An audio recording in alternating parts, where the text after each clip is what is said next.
भाई साहब, प्रेसिडेंट साहब ने खत लिख दिया है चीफ इलेक्शन कमिश्नर को और उन्हें कहा है कि जी मुलाकात करें, इलेक्शन का शेड्यूल जो है, इलेक्शन की तारीख तय करनी है। अब यही मुतालबा तो आपका भी है कि इलेक्शन जल्द अज जल्द हो जाने चाहिए। एक तो आपका इस पर क्या आप समझते हैं कि चीफ इलेक्शन कमिश्नर को जाके मिलना चाहिए? बिस्मिल्लाहिर्रहमानिर्रहीम। देखिए, आदमी ये इसका जवाब तो चीफ इलेक्शन कमिश्नर साहब दे सकते हैं।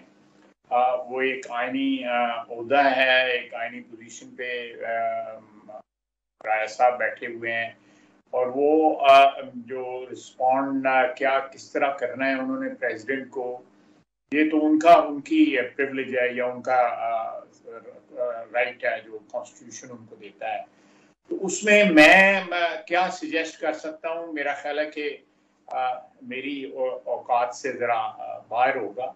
किस तरह रिस्पॉन्ड करना चाहते हैं, ऑब्वियसली वो अपने जो भी कानून और कायदे के मुताबिक जो है अपने कोलीग्स के साथ मशवरा करके उसको रिस्पॉन्ड करेंगे।